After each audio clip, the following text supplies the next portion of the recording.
Coming up, how one of the biggest water parks in Chicagoland is welcoming back people to their park. Hear from the winner of the Outstanding Faculty Member Award here at the College of DuPage, and how baseball fans are enjoying being back at the ballpark.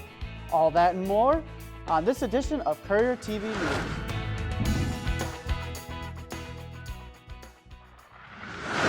Hello and thank you for joining us. I'm Nick Kinzel.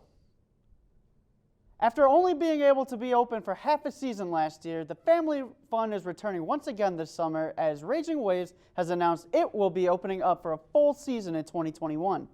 As the world continues to take steps to get back toward normal life, the excitement level at Raging Waves is at an all-time high. The regular summer that we all got to enjoy, that was kind of robbed from us last year. This year, we're very excited that we'll be opening our new attraction, Aussie Mat Dash.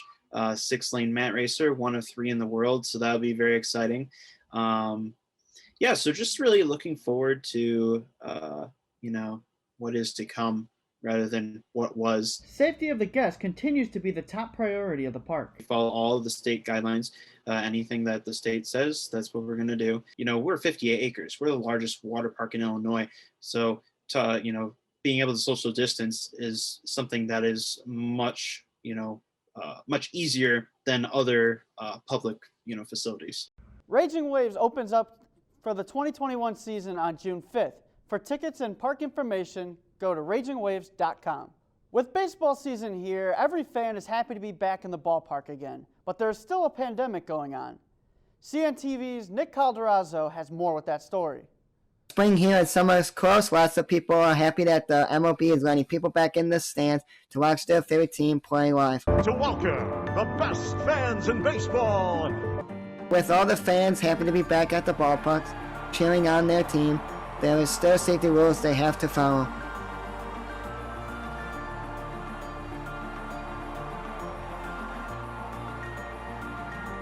It was phenomenal. It was a lot of fun. Parks across the U.S. are setting a restriction on how many fans can be in the ballpark. Limited seating. I don't know if it was like 25 or 30% capacity, but all the seats were spread out. When you are inside the ballpark, they are limiting the amount of people at the concessions. Organized to where they gave you one of those QR codes, and you could order your food and drinks on the QR code, and then you just go to the concession that's closest to your seating and then just pick up whatever you need, so you're not waiting in line with a bunch of other people. So now with everyone getting the vaccine, ballparks can see more fans and stadiums filling up as the season goes on. Reporting from home, I am Nick Calderazzo. So if you are hesitant on going to a game, then be prepared with everything you need to know from the team's website before going to the game. The state has announced 3,100 new COVID-19 cases with 33 deaths today. 131,411 administered COVID-19 vaccine doses have been administered. College of DuPage's yearly COD's Got Talent show showcasing student talents and skills has been canceled. That is due to low participation.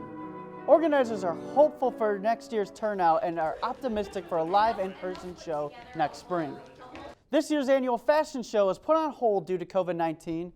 And Animation Night will be moved online to Facebook Live Wednesday, May 19th at 7 p.m. Educators have worked hard this year with another round of online courses.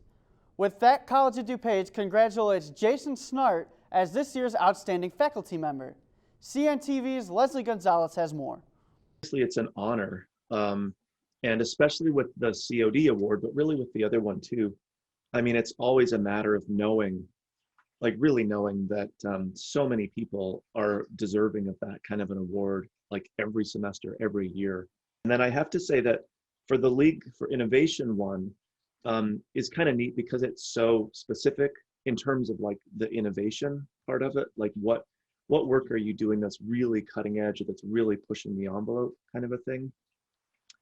And so it's exciting to be recognized for that aspect of what I do. Are there like any teaching techniques that you tend to use to help students, or is it just kind of like your own style of teaching? Part of my teaching philosophy, or my approach to doing this, which has really developed over the years, is to always kind of like set the stage for students, no matter what the assignment is, or the project, or the thing that we're working on. But to always set it up so that it's possible for students to really feel like what they're doing is authentic, like it's meaningful to them. It's not just an assignment for class to do. So it feels authentic and real world and like meaningful to them, to each person. But also it allows them to sort of like set the bar for themselves as high as possible. And the most exciting part of teaching in general is like when students set that bar and then kind of exceed that bar. So going beyond what they had ever thought they could possibly do. That's pretty rewarding. Do you think it's important to keep innovating, especially in a classroom or in a setting like we have right now?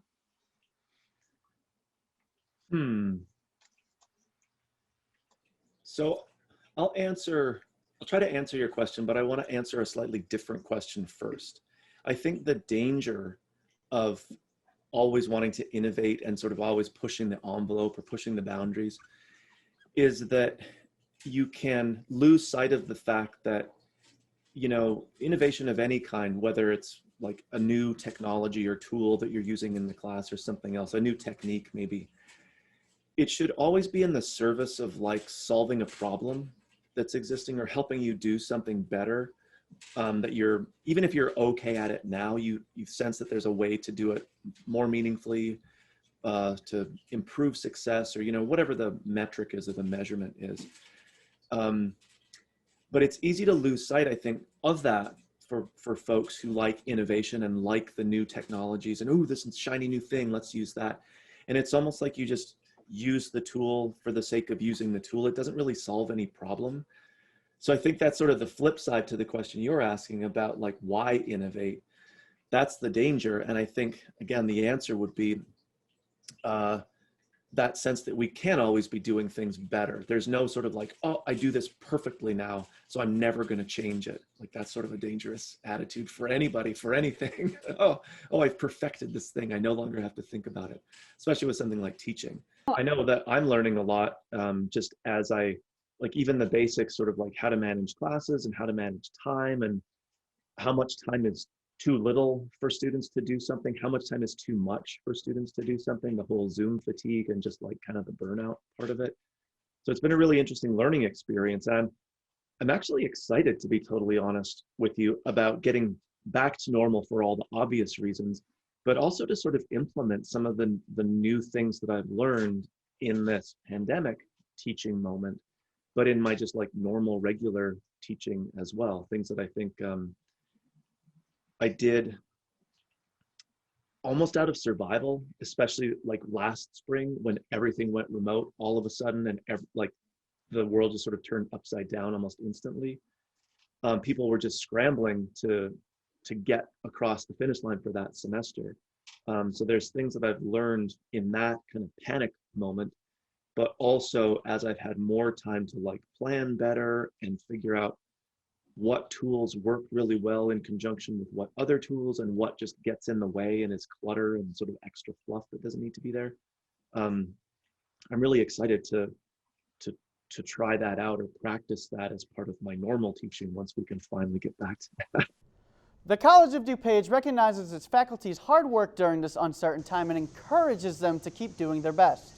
The Environmental Club is taking a virtual approach to celebrating Earth Day this year. The club couldn't do an in-person meetup due to COVID-19, so they're encouraging all their members to pick up litter around their neighborhood, and we'll see who can pick up the most litter. But they hope that even though there aren't any in-person events, that people still get out and celebrate Earth Day. Being upfront with your peers that the Earth is something important that we need to cherish and have, and don't be afraid to speak out for the environment, no matter where you are. They hope to be back in person next spring. After having their 2020 season cut short due to COVID-19, COD's softball team has laced up their cleats to make a return to the diamond for the 2021 season. After only playing 10 games last spring before COVID-19 put an end to their season, COD's softball team has returned to the field for the 2021 spring season. With the world basically shutting down last spring due to COVID-19, spring sports at COD like softball were canceled. Players were devastated. I sat down with chaparral catcher Nicole Brace to talk about the day she found out the 2020 season was canceled. I cried. I really did. I cried because it was my first like collegiate season. I was so hype. I was like, I came from North Central and it wasn't what I expected. So like this is like my time to shine. So I was so focused, and it was heartbreaking. Where we were down in Florida, they called us back 4 days out and they were like, hey, you gotta get home now. And it meant a lot to the team to be able to return to playing ball again this spring. I'm thankful, to say it all in one word. I am super thankful. Like this, like our coaches keep on telling us like this can go away in any second. And I truly believe that. After a red-hot start to the season, the Chaparrals rank an impressive 5th in the NJCAA Division III softball poll. This is a big achievement as the Chaparrals did not crack the top 10 in the preseason ranks. It doesn't make us work any less harder. Like we are still, even though we are still top 5, we go out there and we do what we do best. I mean, it is a confidence booster, but it does make us work harder because now we have a huge target on our back. People are going to come and want to come and beat us. What makes this team so good is their ability to do all the little things right. It's such as like running off and on the field. It's setting the tone right away, even before we get on that field. It's just doing the little things the most and the best other than that other team. That's what I have to say. It's not how good we are. It's how we just dominate. We dominate in the little things. There is still time to sign up for the final 3 events of COD's CARES Roll Up Your Sleeve Blood Drive campaign.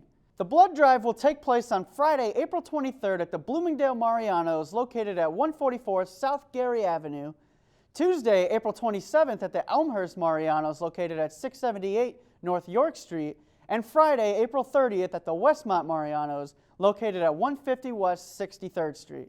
The time for all 3 are open from 1 to 7 p.m. For donors confused about giving blood after receiving the COVID-19 vaccine, you only have to wait 2 days after receiving the vaccine to donate, and you do not need to be vaccinated to donate. Those who participate will receive a $10 e-gift card. For more information on how to sign up, please visit cod.edu/sleeves and versityblood.org/events. Courier News TV is produced by some students here on the main campus of the College of DuPage. For everyone here at Courier TV News, I'm Nick Kinzel. Have a great weekend.